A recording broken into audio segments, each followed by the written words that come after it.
toujours, c'est avec le même plaisir que je vous retrouve pour ce nouveau numéro de votre émission Le Débrief sur Médian. Merci de nous rester fidèles. La presse joue un rôle crucial dans l'éducation et la sensibilisation à travers les productions qui y sont faites. C'est ainsi qu'elle constitue une pierre angulaire à toute société démocratique et un maillon essentiel dans la chaîne des droits et libertés. Toutefois, un mauvais usage de ces médias peut en faire un vecteur de tension ou un outil d'exacerbation des conflits, ce qui peut avoir des conséquences néfastes si l'on y prend garde. Les médias sont-ils des vecteurs de guerre ou des acteurs de paix? Quel rôle de ces médias dans la prévention des conflits? Le développement en première partie d'émission. Et puis en seconde partie du débrief, nous parlerons de la stabilité et de la sécurité qui sont des préalables à tout développement. Ainsi, il est essentiel que dans les États, les forces de défense et de sécurité, ainsi que les autres corps paramilitaires, soient constamment adaptés aux enjeux et défis sécuritaires contemporains, ce qui passe par des mutations nécessaires à apporter, mais aussi des réformes du secteur de la sécurité. Cette réforme offre une sécurité centrée sur les personnes, des institutions sécuritaires responsables qui contribuent à l'état de droit et améliorent la vie et les moyens de subsistance des citoyens. Quels enjeux pour les États d'une réforme du secteur de la sécurité? Comment prévenir les conflits à travers ces réformes? Le développement en seconde et dernière partie d'émission. Sur ce plateau, pour en parler avec nos invités, Dr Latir Tine, vous êtes chercheur en paix et sécurité. Merci d'avoir répondu présent à notre invitation. C'est moi qui vous remercie, docteur. Merci également à votre co-débatteur, Dr Christian Sambou, docteur en sciences politiques et relations internationales. Merci d'avoir une nouvelle fois également répondu à notre invitation. C'est moi qui vous remercie, M. Sow. Heureux de vous retrouver à nouveau. Donc je salue toute l'équipe technique. Le même plaisir. Et le même plaisir est toujours tout aussi partagé. Et docteur Tine, je vous dis médias et conflits en Afrique. Qu'est-ce qui vous vient en tout cas en première à l'idée, médias et conflits en Afrique? Médias et conflits en Afrique, si vous le dites, je pense plutôt déjà à la couverture médiatique des conflits. On dit parfois que l'argent est le nerf de la guerre, mais les médias jouent un rôle fondamental dans les conflits en Afrique. De manière générale, même au-delà même de l'Afrique, parce qu'il y a un métier qui s'appelle le journalisme de guerre. C'est des journalistes qui sont spécialisés sur les conflits, notamment sur les guerres. Et même les guerres les plus chaudes sont couvertes par les journalistes. On retrouve parfois pas mal de journalistes qui sont morts dans les opérations militaires lors des conflits. Donc, c'est important aussi pour les belligérants d'une guerre d'avoir une bonne perception donc, du public. Aussi bien de là où ils habitent, par exemple, si le Sénégal était en guerre, il faudra que le Sénégal ait une bonne perception donc, du rôle du Sénégal dans cette guerre-là. Parce que c'est les Sénégalais qui sont en guerre, c'est le contribuable sénégalais qui est investi dans cette guerre-là. C'est la raison pour laquelle les médias investissent beaucoup, les pays investissent beaucoup en matière de communication de guerre. Donc c'est pour que ceux qui sont derrière puissent dire « Ah, voici les résultats qu'on a, notamment sur les opérations. » C'est vrai qu'il y a beaucoup de manipulations, on va revenir sur ça bien après.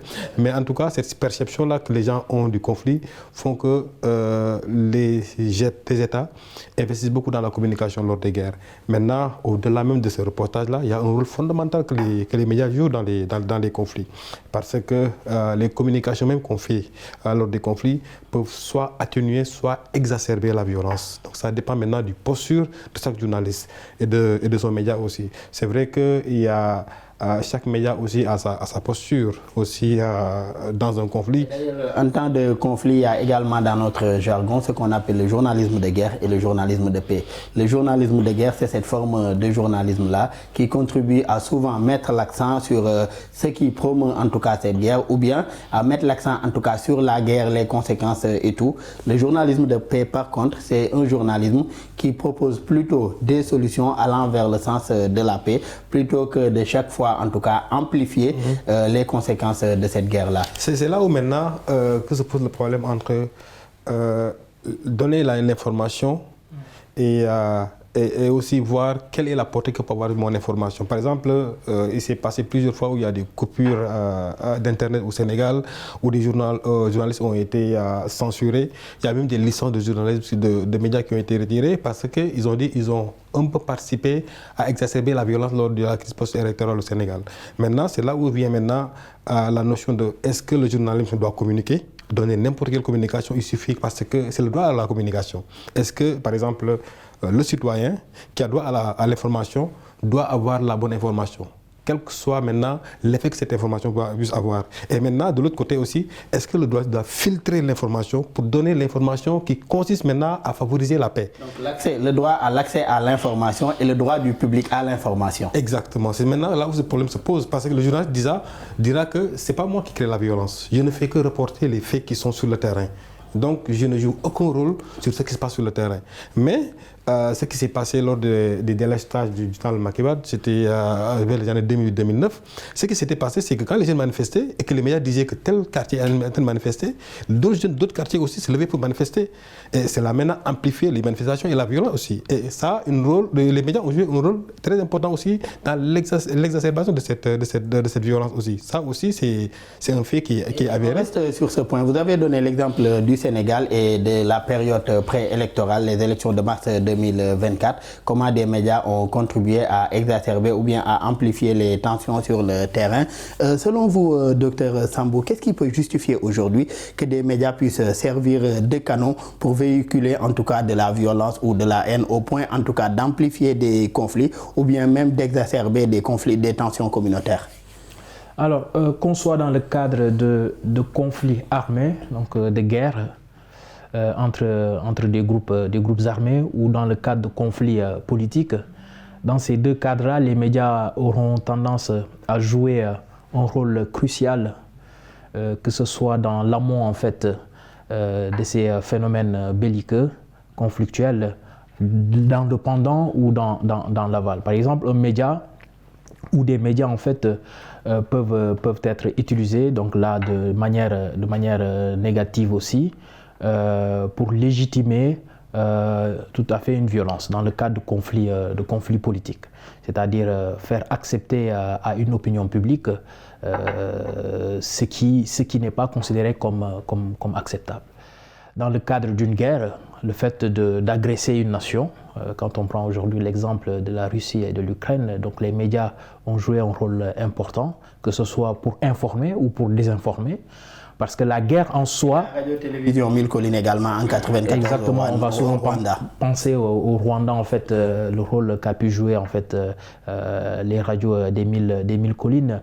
Donc cette question de la communication autour de la guerre, pour entretenir une propagande, c'est par l'instrument des médias que ça se fait. Ça, c'est dans l'amont. Parce que dans l'idée de l'agression, il faut faire accepter à une opinion publique qu'une agression est légitime, qu'elle est normale, que la guerre est utile. C'est dans ce sens seulement en fait, que la guerre est comme acceptée, elle est considérée comme juste. Dans le pendant, comme l'a dit tantôt mon collègue Tine, les médias vont jouer un rôle important dans la diffusion des informations, là aussi sur les deux pendants, négatifs comme positifs, selon les intérêts aussi, les agendas politiques des acteurs belligérants. Dans l'aval, les médias, vous l'avez souligné tout à l'heure, des journalistes qui vont beaucoup s'activer pour le recouvrement de la paix, donc vont mettre ce link entre médias et paix, en quoi les médias peuvent contribuer en fait à la consolidation de la paix. Quoi qu'il en soit, quelles que soient les situations dans lesquelles nous sommes, dans le cadre d'une configuration guerrière ou dans le cadre d'une configuration de mouvement social ou de conflit politique, les médias aujourd'hui ne sont pas seulement un instrument, ce sont des acteurs partie prenante de tous ces phénomènes. Donc analyser tout simplement le conflit et dégager les médias, c'est ne pas comprendre grand-chose en fait au contexte dans lequel d'ailleurs, parce qu'en période de conflit, comme vous l'avez rappelé, le rôle essentiel joué par les médias dépend surtout de la manière dont ils transforment les revendications, les interprétations et prescriptions des acteurs du conflit. Vous avez rappelé le pré, le pendant et l'aval également, le rôle que les médias doivent jouer durant ces différentes phases. Selon vous, quelle est la place aujourd'hui de la formation des journalistes aux défis ou bien aux questions sécuritaires pour mener à bien cette mission-là? La formation des journalistes, elle est essentielle. Quand on parle de formation des journalistes, on parle de professionnalisme. On parle aussi aux droits qu'ont des citoyens, que ce soit des citoyens nationaux ou des citoyens du monde, à l'accès à une bonne information, une information de qualité. Seule la formation garantit en fait une information de qualité, une information recoupée. Donc, le professionnalisme ou la professionnalisation du métier en fait des hommes et des femmes de médias me semble être la garantie même de la qualité d'accès à une information. Si vous avez des journalistes très mal formés qui ne recoupent pas, qui ne triangulent pas les informations, là, vous êtes presque sûr en fait que ça peut ne pas contribuer à une information qui soit facteur constitutif en fait de pacification ou de réconciliation ou d'inclusion en fait sociale. Donc la question de la formation me semble très importante, qui va poser aussi la question aussi des ressources, mais surtout qui va poser la question du contenu. Il ne suffit pas juste de dire formation, donc il faut le contenu, il faut une formation continue aussi. Donc un clin d'œil à nos journalistes nationaux qui, du moment où on a le badge journaliste, on pense qu'on a fini d'apprendre. Non, c'est un apprentissage continu parce que les réalités changent, le contexte change. Quand on regarde, on observe aujourd'hui les menaces. Et je suis bien content de partager ce plateau avec vous, avec l'expert aussi Tine. Nous sommes en fait entourés par ce cercle de feu. On parle de dissolution au niveau de dislocation de la CEDEAO, on parle du terrorisme qui continue à gangréner une bonne partie des territoires sahélo-sahariennes. Mais très peu de contenu au niveau de nos médias nationaux vont se prononcer sur la question du terrorisme. Parce que aussi, quelque part, nos journalistes ne sont pas assez outillés, ne sont pas assez formés sur ces questions-là. Donc c'est important. L'intérêt de davantage miser aujourd'hui sur cette formation-là, puisque c'est un métier également, le journalisme, en perpétuelle mutation. Latir, tout à l'heure, nous parlions du droit à l'accès à l'information. Ça concerne les journalistes. Également, le droit du public à l'information, ce droit-là que le public a d'être informé. Comment assurer ces droits-là dans des pays ou bien dans des régimes, dans des États en tout cas, en conflit, en post-conflit ou bien même sous transition, puisque actuellement dans le Sahel, certains pays en transition, les relations sont assez heurtées entre les pouvoirs en place et les journalistes. Au fait, il y a une chose, il y a un adage qui dit que le train qui arrive à l'heure n'intéresse personne. Je pense que s'il y a des incidents qui se passent, ça intéresse plus les journalistes qu'il y a d'autres formes d'information qui peuvent se passer, parce qu'ils disent que le public est plus intéressé par cette forme d'information-là. Il y a aussi l'aspect soit de la primeur ou bien de l'exclusivité de l'information. Donc les États, les médias sont plus enclins à vouloir être les premiers à donner certaines informations. Et parfois, ça fait qu'ils ne sont pas dans la triangulation pour voir si l'information est correcte, exacte ou pas. Maintenant, pour ce qui se passe, c'est que, est-ce que, par exemple, on peut reprocher à un média de faire le reportage sur des incidents qui se passent dans une localité X au Sénégal ou bien ailleurs. Parce qu'ils ne font que reporter des informations. Et ça, le public a droit à cette information-là. Ça, c'est une chose. La deuxième chose, est-ce que les médias ont le droit d'exacerber la violence, peut-être parfois involontairement, en reportant des violences qui se passent dans une localité X et qui font que d'autres personnes aussi sont plus enclines aussi à descendre dans la rue et aussi à manifester violemment. Donc ça, c'est deux faits qui sont là. Ce qui est sûr, c'est que pour moi, il a parlé tantôt de formation. Et moi, je suis plutôt dans la spécialisation. Il faut que aussi les journalistes se spécialisent sur des domaines bien déterminés. Tout ce qui est conflit, paix et sécurité, il faut qu'il y ait des journalistes qui soient spécialisés sur ça. Si dans une rédaction, il y a un journaliste, ne serait-ce qu'un seul journaliste qui est spécialisé sur ces domaines-là, il peut maintenant sensibiliser, former ses pairs sur maintenant comment faire ce qu'on appelle le reportage sensible au conflit. Parce qu'il ne suffit pas seulement de ramener des informations et de les divulguer. Je pense que si l'information peut poser du tort à un pays, ça aussi, il faut revoir des formations avant de la donner. Et ce que vous soulevez là, à côté de cette spécialisation, est-ce que cela n'en appelle pas également à la responsabilité aujourd'hui, la responsabilité individuelle, que ce soit du média ou bien même du journaliste qui traite de cette question? Absolument. C'est pourquoi j'ai parlé parfois de le faire de manière involontaire. Parce que le journaliste peut se dire, ok, je ne fais que faire passer une information, mais tout en ne sachant pas les conséquences qui peuvent se retrouver derrière l'information qu'il a partagée. Ça veut dire que si par exemple en donnant une information, tu pousses d'autres personnes à aller vers la violence, et là tu le fais involontairement. Et tu ne savais pas qu'il y aurait des conséquences par rapport à l'information que tu as donnée. Maintenant, ce qui se passe, c'est que si par exemple tu es assez formé, assez outillé, assez spécialisé sur le domaine des conflits et du journalisme, tu peux maintenant faire une analyse pour savoir est-ce que l'information que tu fais donner, quelle est la finalité, qu'est-ce que ça peut causer, quel est l'effet que ça peut avoir. Maintenant, quand tu fais ces analyses-là, tu sauras maintenant qu'est-ce que je dois filtrer dans l'information que je vais donner, de sorte à donner l'information sans pour autant exacerber la violence aussi derrière. Et M. Sambou, comment à travers les expériences également de médias humanitaires ou médias de paix en République démocratique du Congo, au Burundi, en Centrafrique, l'Afrique centrale offre-t-il un exemple aujourd'hui du rôle joué par des journalistes dans les conflits ou les périodes post-conflit? Alors, c'est une question bien difficile sur le contexte précis de l'Afrique centrale. On peut donner par exemple l'exemple de la radio Okapi en République démocratique du Congo.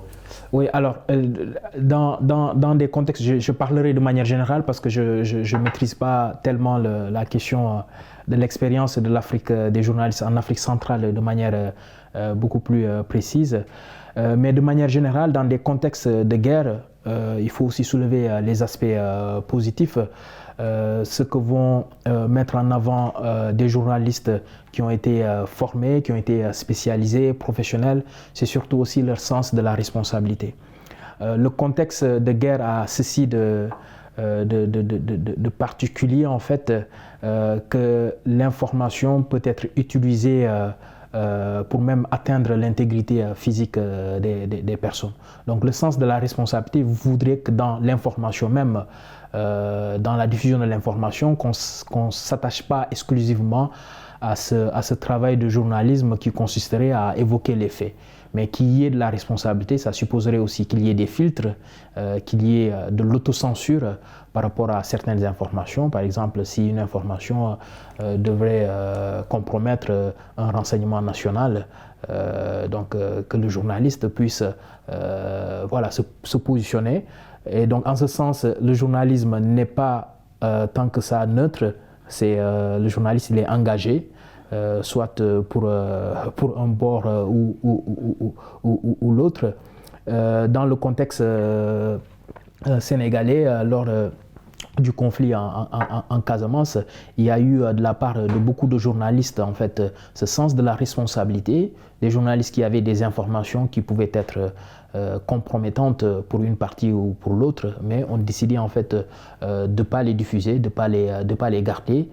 C'est cela la responsabilité. Également pour le journaliste de s'auto-censurer.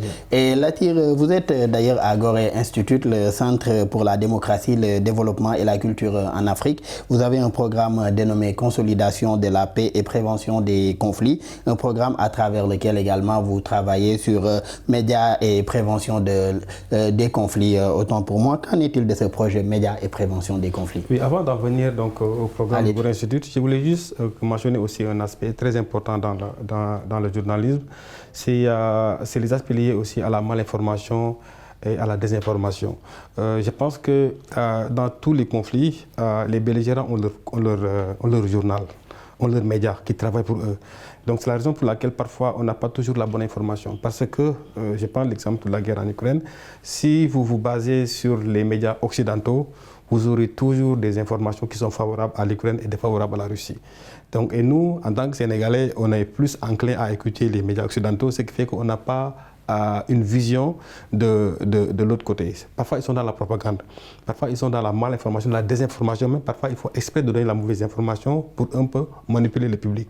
Parce qu'en fait, le pays aussi sont dans cette posture-là. Et c'est des médias qui sont aussi partisans.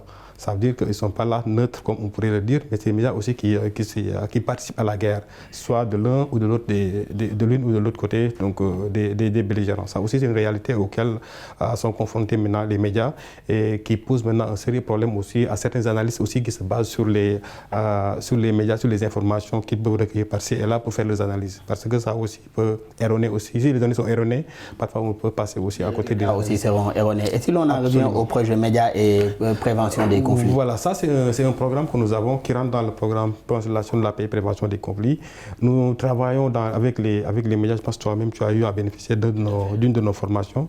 Nous formons les journalistes sur le reportage sensible au conflit. Parce que nous pensons que, le docteur l'a dit tantôt, les journalistes ne sont plus là pour relater des faits qui se passent. Ils sont partie intégrante maintenant du conflit. Ça veut dire qu'ils jouent un rôle très important dans le conflit.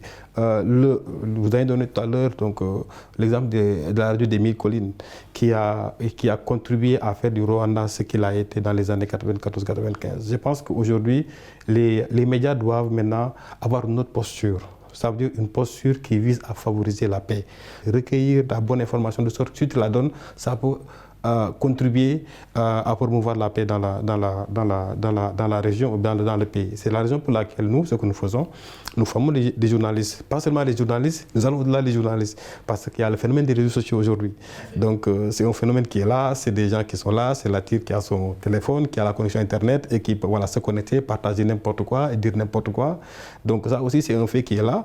Parfois c'est des activistes suivis par des centaines de milliers, voire des milliers de personnes et qui sont aussi capables de donner des informations qui seront sur 3 ou 4 minutes partagées aussi par des milliers de personnes. Également viral. Nous travaillons aussi avec ces gens-là, nous essayons de les former, de les sensibiliser sur la bonne information, sur comment partager la bonne information, de sorte que l'information que l'on partage ne favorise pas un peu l'insécurité. Sur le point que vous avez soulevé, les réseaux sociaux. Et Sambou, avec le développement des technologies, ces médias sociaux constituent également de puissants moyens de propagation de violence, des discours de haine ou même d'endoctrinement des jeunes, ce qui en fait de plus en plus des promoteurs, en tout cas ces outils numériques, les promoteurs investissent de plus en plus aujourd'hui dans la régulation des discours sur leur plateforme à travers la censure ou même le bannissement. On a vu aujourd'hui d'anciens présidents qui ont eu à être bannis aujourd'hui d'un réseau social ou d'autres célébrités qui ont eu à être bannis également d'autres réseaux sociaux par rapport aux discours qu'ils ont eu à véhiculer sur ces plateformes-là. Comment ainsi aussi faire de ces médias sociaux de puissants moyens de prévention des conflits, puisque Latir l'a rappelé tout à l'heure, de plus en plus également, les gens utilisent ces moyens pour véhiculer des messages ou pour communiquer? Je pense qu'à la base, il faudra intégrer le fait que la libéralisation des médias, partant des médias classiques vers des médias sociaux, libéralisation qui va aussi correspondre à une privatisation à outrance des médias, avec beaucoup d'acteurs du secteur financier, du secteur privé, qui vont de plus en plus posséder leurs propres médias, vont interpeller sur beaucoup de défis quand on interroge en fait le rôle que peuvent jouer les médias dans la prévention des conflits, dans la consolidation des conflits. Ne serait-ce que le cas des réseaux sociaux et le défi du contrôle, de la régulation. Il est vrai, entre guillemets, que les patrons des GAFA, de Google, Amazon, Facebook, etc., s'autocensurent sur certains aspects. Des algorithmes sont développés pour ne pas permettre la diffusion de messages de haine, de messages de violence, entrer dans l'extrémisme violent d'un point de vue discursif. Mais cela ne suffit pas parce que les individus arrivent quand même à trouver des subterfuges pour contourner en fait les dispositifs mis en place, parce que des individus ont aussi compris que la manière la plus rapide de diffuser des messages de haine, c'est pas par les messages, les médias classiques comme on le fait là. Si je devais diffuser un message de haine, vous me censurerez immédiatement. C'est à travers Twitter, c'est à travers Facebook. Donc il y a tout un mécanisme qui est développé par des individus ou des groupes d'individus mal intentionnés pour continuer ces diffusions.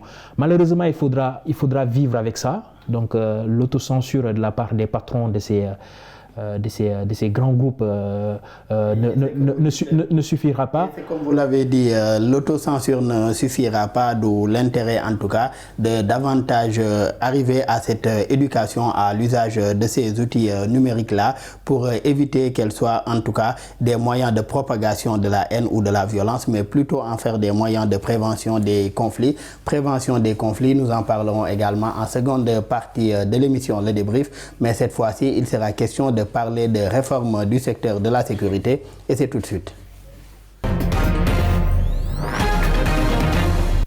De retour pour la seconde et dernière partie de votre émission Le Débrief. Docteur Sambou, que vous inspire aujourd'hui la réforme du secteur de la sécurité, surtout pour un État?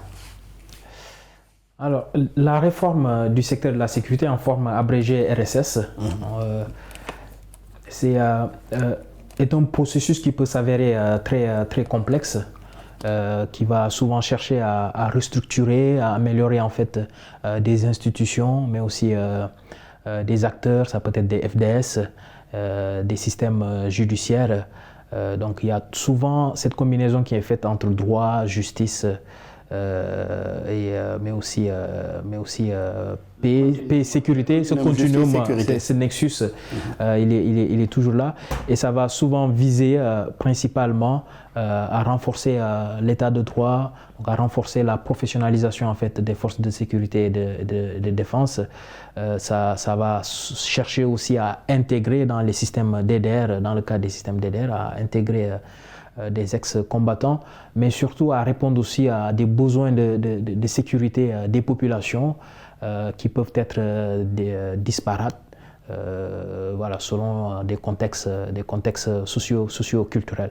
Donc la réforme du secteur de la sécurité demeure quelque chose de très complexe, parce que c'est complexe, ça appelle à un travail de coordination, plusieurs acteurs, donc l'État lui-même, les gouvernements, mais aussi les acteurs locaux, les populations citoyens concernés en droite ligne par les questions sécuritaires, mais quand le contexte le détermine aussi, les organisations internationales qui peuvent participer à la discussion sur les réformes. Très souvent, en tout cas dans le contexte sahélien, ce sont des réformes qui vont intervenir en post-conflit. On va réfléchir sur les différentes défaillances en termes de gouvernance dans l'architecture, les dispositifs sécuritaires, voir ce qui n'a pas marché. Ça a été le cas, par exemple, au Mali. Quand on va en Afrique centrale, ça a été plus ou moins le cas en République centrafricaine. Donc l'idée, c'est de réformer, comme le nom l'indique, de rebâtir le dispositif sécuritaire sur de nouvelles bases pour une efficience en fait en termes de sécurisation des populations. Et si on reste sur ce point, Dr Tine, cette réforme du secteur de la sécurité est jugée cruciale par les Nations Unies pour la consolidation de la paix au lendemain des conflits. D'ailleurs, Sambou l'a rappelé tout à l'heure, ça intervient souvent en période post-conflit. Comment cela peut-il contribuer à l'extension de l'autorité légitime de l'État après cette période-là de conflit et à la prévention de la reprise de ces conflits? En fait, il faut aussi rappeler que c'est un concept qui est très récent. C'est né dans les années 90, en même temps que le concept de sécurité humaine d'ailleurs. Et il y a une évolution de l'insécurité dans le monde. Donc, entre la Première et la Deuxième Guerre mondiale, c'était des blocs qui se battaient. Après la Deuxième Guerre mondiale, c'était la guerre froide. Et à partir donc, des années 90, on est passé des guerres classiques à des guerres plutôt modernes, interétatiques à intra-étatiques. Donc je pense que c'était nécessaire durant cette période-là de revoir les systèmes de sécurité des pays. Donc pratiquement tous les pays qui ont été en crise durant cette période-là ont initié une réforme du secteur de leur sécurité. Maintenant, il faut aussi comprendre que c'est primordial. Aujourd'hui, dans les 80-90, on parlait de guerre, on parlait de rébellion, de guerre civile, etc. Et à partir de 2000 jusqu'en 2010, maintenant on parle de terrorisme. Ça veut dire qu'il y a une nouvelle forme d'insécurité qui est née. Il faut maintenant que les États adaptent leur système de sécurité donc, aux nouvelles menaces. Donc c'est un peu ça donc, qui est la réalité. Maintenant, au lendemain de tous les conflits, c'est vrai que la sécurité du pays a subi un coup durant chaque crise. Maintenant, c'est bon, après chaque crise, maintenant, de réformer le système de sécurité plus performant. Ce n'est pas seulement les pays qui ont traversé les crises qui aussi font le réforme du système de sécurité. Pour s'adapter aux nouvelles menaces, comme on l'a dit tantôt, le Sénégal doit revoir son système de sécurité. Le Ghana l'a fait, l'Afrique du Sud l'a fait, et pourtant ils n'ont pas traversé des conflits. Donc pour dire que c'est un mécanisme, un processus qui consiste maintenant à revoir, à adapter, à transformer son système de sécurité pour le rendre plus performant, plus adéquat et plus répondant donc, aux menaces actuelles. Maintenant, c'est un processus qui implique aussi beaucoup d'acteurs, parce que ce n'est pas seulement une affaire de forces de défense et de sécurité. Il y a beaucoup d'acteurs, il y a la justice, il a dit, il y a le Parlement, il y a la société civile, il y a même les bailleurs de fonds qui contribuent. Maintenant, chacun aussi a son rôle à jouer dans la réforme du système de sécurité. Maintenant, tout commence par une vision peut-être de l'autorité politique, qui a une vision sécuritaire, et maintenant cette vision-là sera mise en place par les réformes du système. Il n'y a pas que la réforme aussi du système de sécurité qui joue un rôle dans la sécurité. Il a parlé de DDR, il y a aussi d'autres facteurs aussi qui contribuent. Mais en tout cas, dans l'ensemble, c'est avoir un système de sécurité plus adapté maintenant aux menaces actuelles. Tous les pays doivent le faire. Ils le font. Maintenant, c'est très difficile maintenant d'avoir une bonne réforme du système de sécurité parce qu'il y a beaucoup de facteurs qui interviennent. Parfois, c'est extrêmement cher. Et nos pays ne sont pas assez développés pour vraiment avoir un système de sécurité très performant. D'ailleurs, et nous reviendrons tout à l'heure d'ailleurs sur ce point-là, à savoir le financement de ces réformes-là ou bien le financement même de la sécurité sous nos cieux. Et au cours de ces dernières décennies, Sambou, des pays comme la Sierra Leone, on reste toujours avec les pays qui ont entamé cette réforme en période post-conflit. Après, on parlera des autres pays, comme l'a dit tout à l'heure Latir Tine, c'est-à-dire qu'il ne suffit pas juste aujourd'hui de traverser un conflit pour réformer son système de sécurité, mais nous y reviendrons. Je rappelle que des pays comme la Sierra Leone, la Guinée, le Burkina Faso ou la Gambie ont initié ce processus-là en vue de transformer leur secteur de la sécurité en institution régie démocratiquement dans le respect de l'état de droit et des principes des droits humains. Comment cette RSS-là peut constituer un pilier essentiel dans le développement social, économique et même politique de nos États? La réforme du secteur de la sécurité peut effectivement être un vecteur de développement socio-économique du moment où son efficience peut permettre la stabilité, en tout cas la stabilisation au niveau des États, peut permettre aussi l'inclusion, donc créer les conditions du développement socio-économique du pays en soi.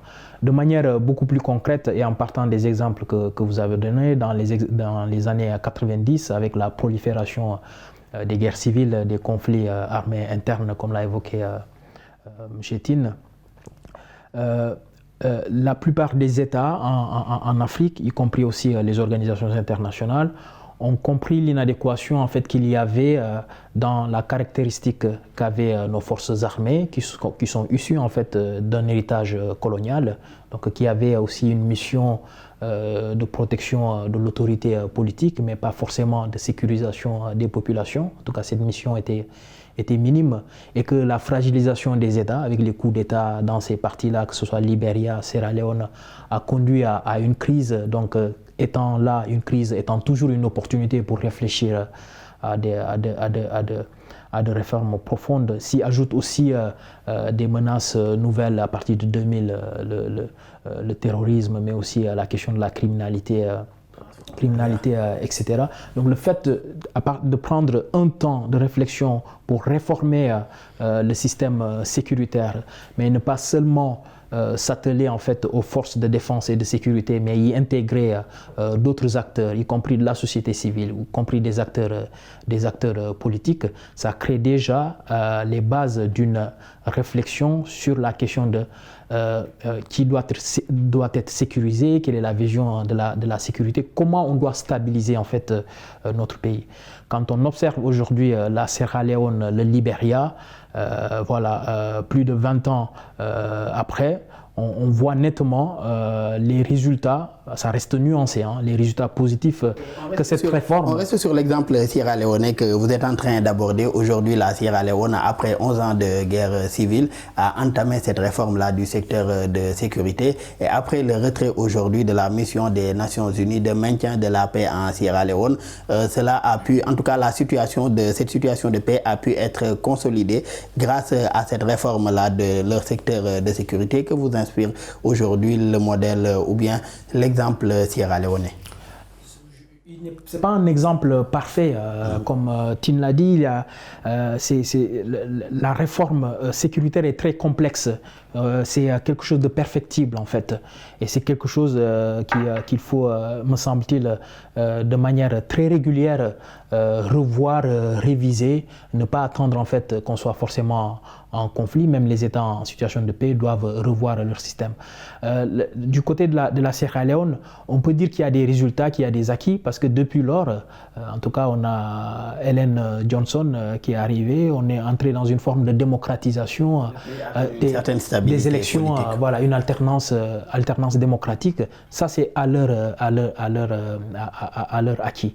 Par contre, ça nous interpelle sur d'autres pays aussi de la sous-région, la Guinée, mais aussi le Mali, le Burkina, le Niger, qui ont connu des coups d'État, alors que dans ces pays-là aussi, notamment le Mali, il y avait la réforme en fait du secteur de la sécurité. Est-ce que cette réforme n'a pas été bien conduite? C'est pourquoi on a aujourd'hui des coups d'État.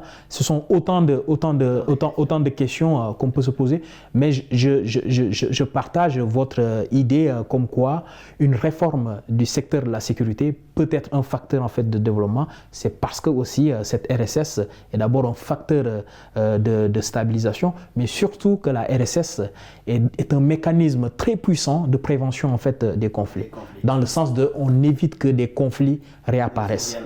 Et Latir, vous commenciez à développer sur la question tout à l'heure, c'est-à-dire la RSS, même dans des pays en situation de paix, et nous en venons. Ces questions-là sécuritaires sont aussi intrinsèquement liées à la souveraineté aujourd'hui des États concernés. Il revient à ces pays, selon leurs besoins stratégiques et sécuritaires, de définir les formes nécessaires, en tout cas les réformes nécessaires à entreprendre. Dans quelle mesure donc veiller à ce que ces réformes sécuritaires n'impactent pas les questions de souveraineté, si l'on sait qu'aujourd'hui il peut y avoir l'implication de différents acteurs, que ce soit sur le plan national et même au-delà?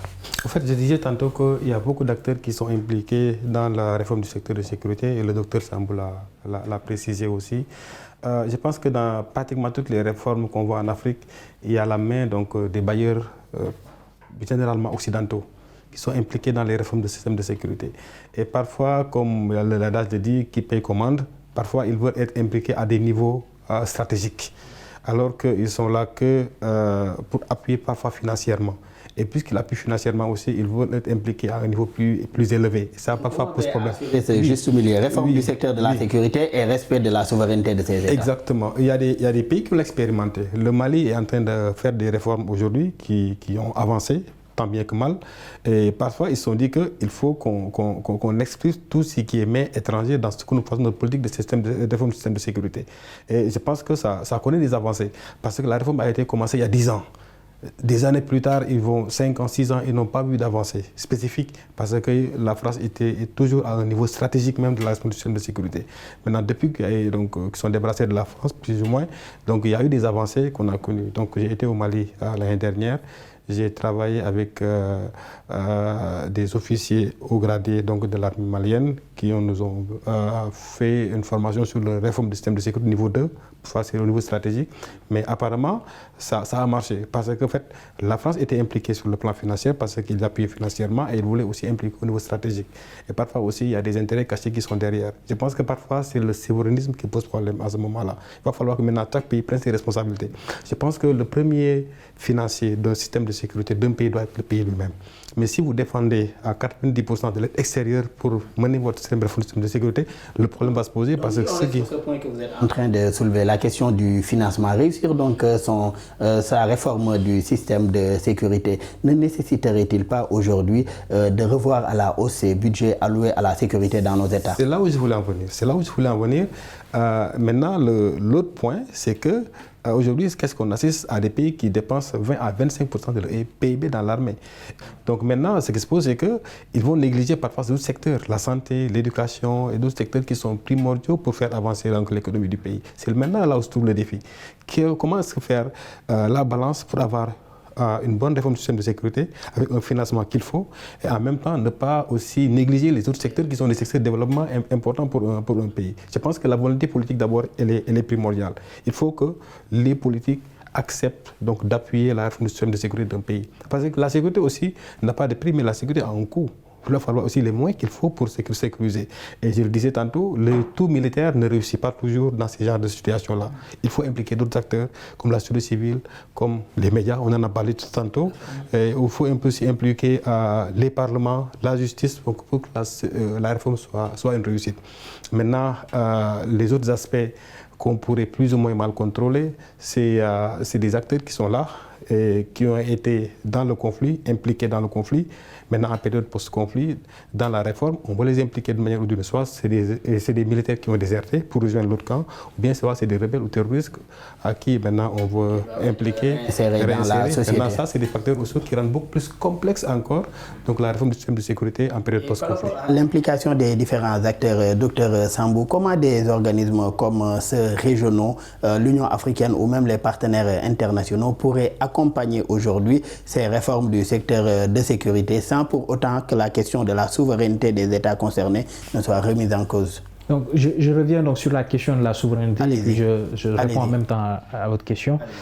Je pense que le principal défi aussi de la RSS, c'est d'abord en fait qui est-ce qui identifie le besoin de réforme. Très souvent dans les réformes que nous avons eu à évoquer là, y compris dans le Sahel central, même dans le fleuve Mano avec Libéria, Sierra Leone, le commanditaire, c'est d'abord les organismes internationaux, c'est l'extérieur. Donc ce sont les partenaires extérieurs avec les bailleurs qui ont un agenda soit avoué ou caché sur des questions sécuritaires, donc veulent être à des instances aussi stratégiques pour comprendre aussi comment nos hommes fonctionnent. Jusqu'à longtemps, les forces maliennes étaient formées aussi par l'Union européenne, en fait, à travers la mission de l'Union européenne, EUTM. C'est quelque chose de problématique qui ne renvoie pas forcément à la question de la souveraineté pour un domaine régalien aussi stratégique en fait, que le militaire, que le sécuritaire. Réforme de la sécurité, on parle du renseignement. Donc, est-ce que là, on est à un niveau de souveraineté? Donc, qui est-ce qui identifie d'abord le besoin? C'est important. Comme Dr Tin a eu à l'évoquer, si ce sont les États africains eux-mêmes qui identifient leurs problématiques sécuritaires et qui décident de s'asseoir intramuros pour vraiment discuter de ces problématiques et tirer les conclusions, comme nous on a eu à le faire ici avec la question des assises de la justice, je pense que les réformes peuvent avoir de bons résultats. Après, si l'imbrication, la question de la coordination appelle à ce que d'autres acteurs qui n'ont pas les mêmes agendas que l'agenda national s'intègrent dans ça, ça devient problématique. Cette même question de souveraineté va se poser aussi quand on va dans des espaces sous-régionaux tels que la CEDEAO, des espaces tels que l'Union africaine. Donc cette question de souveraineté peut se poser, parce qu'il ne faut pas penser que parce que nous sommes tous des États africains, qu'on n'aurait pas les intérêts les uns envers les autres. Ce serait être très naïf. Donc, mais sur l'espace Union africaine CEDEAO, le défi qui se pose le plus, c'est le défi financier. Vous avez déjà des États qui ne peuvent même pas assurer leur part de contribution à ces différentes institutions. Donc, que ces institutions disent avoir mandat à conduire, à accompagner les réformes du secteur de la sécurité, on peut beaucoup en douter. Parce que ce qui se passe concrètement, c'est que très souvent, nos institutions africaines elles-mêmes vont aller chercher des bailleurs de fonds qui sont soit américains, européens, en fait, pour venir, parce que rien que le fonds pour la paix en Afrique, d'accord, cette grande réforme qu'avait menée Paul Kagame, on n'arrive pas encore à assurer ce fonds pour la paix. Donc il ne faut pas s'étonner que les conflictualités, que ce soit en Libye, sur toute la partie sahélienne, continue, que la force africaine en attente est toujours en attente, n'est pas effective. D'où l'intérêt de relever ce défi-là du financement de nos forces et du financement de nos politiques. La question du financement, la question aussi institutionnelle est très importante. Est-ce que nos États sont assez arriver à maturité pour céder en fait une partie de leur souveraineté dans des organisations communautaires? Là aussi, c'est une question qu'il faut se poser, qui est institutionnelle, mais il y a aussi des questions juridiques qui vont se poser. Et nos États qui aujourd'hui sont membres de ces organisations-là, que ce soit des organisations régionales ou bien même l'Union africaine, que ça passe en tout cas d'une organisation intra aujourd'hui africaine à aujourd'hui des organisations supranationales, où aujourd'hui l'institution est au-dessus de ces textes, avec une parcelle, comme vous l'avez rappelé tout à l'heure, de la souveraineté des États aujourd'hui, laissée à ces institutions-là. Mais ça, il y a beaucoup de défis aussi à relever avant d'en arriver à cela. Et Latir, en 2016, les chefs d'État de la CEDEAO, la Communauté économique des États de l'Afrique de l'Ouest, ont adopté un cadre politique sur la réforme du secteur de la gouvernance en cohérence avec les politiques de l'UA et des Nations Unies relatifs à la RSS. Comment promouvoir aujourd'hui l'appropriation et l'opérationnalisation de ces réformes au niveau national, même si votre co-débatteur Sambou est sceptique, surtout pour ce qui est du financement? En fait, je pense que quand nos États parlent de souveraineté, il faut qu'on soit aussi financièrement souverain. Quand on parle de souveraineté politique, souveraineté sécuritaire, alors qu'on dépend parfois de l'aide extérieure, il y a un problème qui se pose. Regarde par exemple, vous avez parlé de la CEDEAO.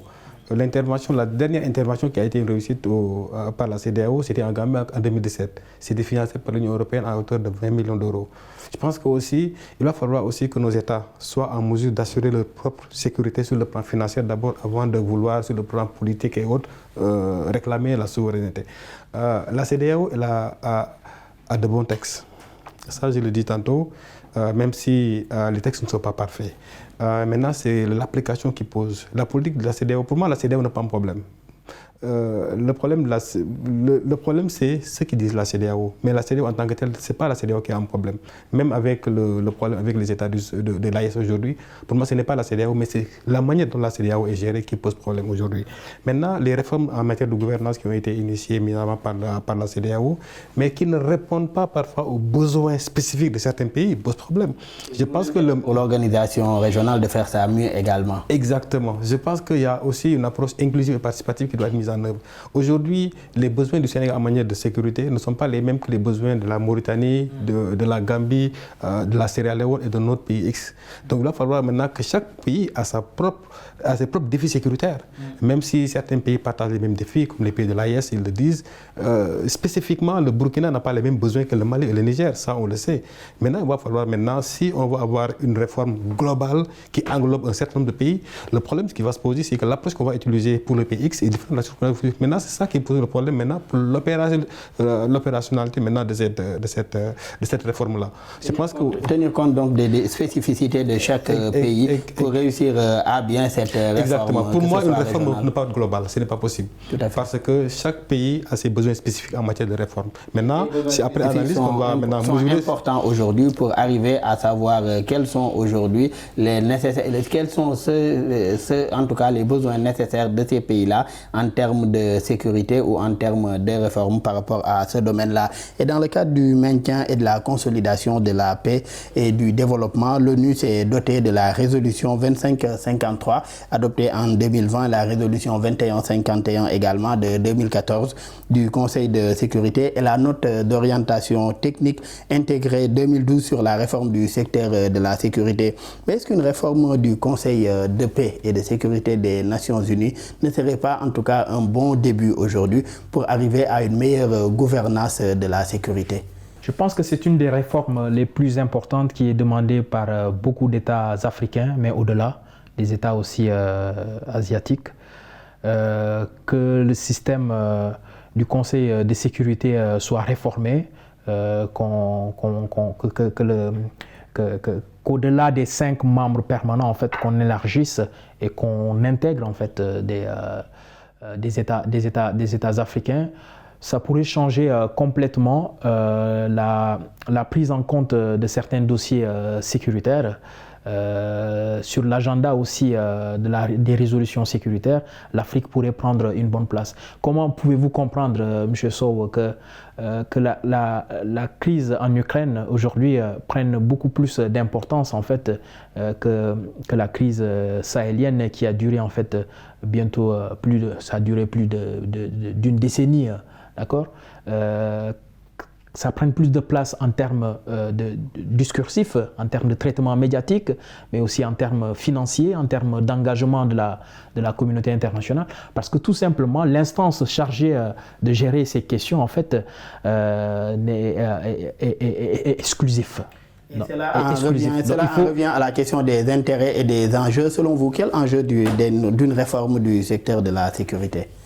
L'enjeu fondamental, c'est l'inclusivité.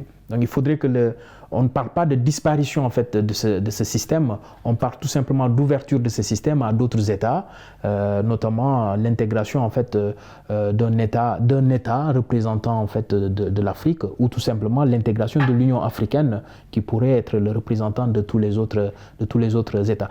C'est déjà le cas avec le G20, donc avec la diplomatie de Macky Sall, on a réussi à faire ça. Maintenant, on attend en fait concrètement que le système de sécurité en fait change, parce que ce Conseil de sécurité est en fait la manifestation de la situation post-guerre mondiale, seconde guerre mondiale. On n'est plus dans ce contexte. De la nécessité d'adapter en tout cas le système sécuritaire international aux réalités actuelles et aux enjeux de l'heure. Malheureusement, nous en sommes à la fin de cette émission. Je rappelle que nous recevions Dr Christian Sambou, docteur en sciences politiques et relations internationales. Cela a été un plaisir de partager le plateau avec vous. Merci M. Sow, c'est toujours court en fait, surtout quand on est dans des débats aussi intéressants. Et pourtant, nous avons débattu pendant 52 minutes. Donc voilà, merci pour votre invitation. Donc merci à l'équipe technique, donc à vous, à tous vos téléspectateurs. Donc merci à mon cher collègue Dr. Merci à vous aussi pour la disponibilité renouvelée. Merci à Dr Latir Tine également. Toujours aussi un plaisir de partager le plateau avec vous. Oui, le plaisir aussi est partagé. C'est toujours un plaisir d'être là, de débattre sur des questions géopolitiques, géostratégiques. Et je remercie aussi l'équipe technique et vous particulièrement, et aussi mon co-débatteur qui m'a aussi beaucoup appris durant les échanges. En tout cas, merci beaucoup aussi à nos collègues de l'équipe technique pour les facilitations et pour la réalisation de cette émission. Merci à vous tous qui nous suivez et très bonne suite de programme sur nos antennes.